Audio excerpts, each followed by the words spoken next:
It was the holidays. Most of my friends were away, so I had decided to look for a part-time job to earn a bit of money.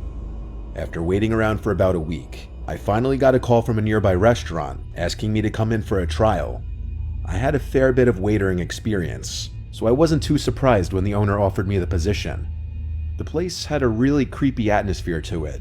It was small, dimly lit, and every so often, a terrible smell would circulate through the air.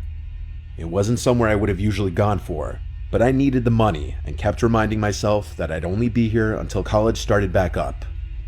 Anyway, it was around 10 p.m., and I was out the front by myself, cleaning the cutlery while I waited for the last table to leave. It was a table of 4 big guys. They were pretty rough looking. In fact, if I passed them on the street, I would have assumed they were homeless. Half an hour passed, and they finally got up to leave. I smiled as one of them came to the register to pay. "That's $42.50 altogether," I said. He immediately handed over a bunch of crinkled notes with a big grin on his face. Unfortunately, I had seen this kind of look before, and braced myself for the cheesy pickup line. He said to me, "You doing anything tonight, cutie?" bringing himself closer to the register. "Thank you, have a good night," I replied, trying to make it clear that I was not interested. He laughed and walked out the door, mumbling something under his breath as he went. As soon as he was out of sight, I quickly cleared the dishes, cleaned down, and got changed out of my staff uniform. I waved goodbye to the last kitchen hand as I walked out the door and into the night. My house was only a couple of blocks away, so every night I walked to save gas. I had only walked for about 5 minutes when a loud whistle startled me. I looked off into the direction it came from and froze in fear. It was the same guy from the restaurant. He was on the opposite side of the street, signaling for me to come over with a large grin on his face.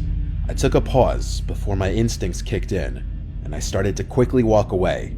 My house was still about 10 minutes away, and I could feel him getting closer with every step. Terrifying thoughts were racing around in my head, knowing very well that this could end badly. I turned the corner and started to sprint down the footpath. I felt tears gather up in my eyes as loud footsteps followed closely behind me. I didn't look behind out of fear, when all of a sudden a hand firmly grabbed my shoulder and yanked me backwards. I turned to see the man. His face was red, and his grin had morphed into a furious expression. He put his finger up to his lips. "Don't scream or I'll cut you," he whispered. At this point, I was ready to accept my fate, when out of nowhere, I felt a sudden burst of rage explode inside of me. I grabbed his face and dug my nails deep into his eyes.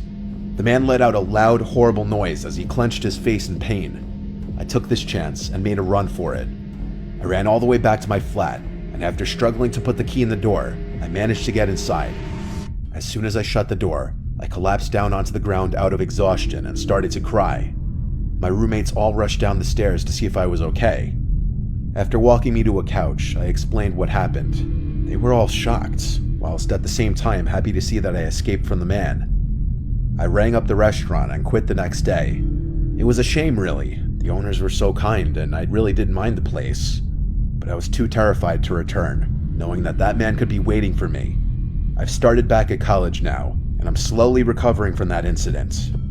Sometimes I do get nightmares just thinking about what may have happened if I hadn't attacked that man like I did.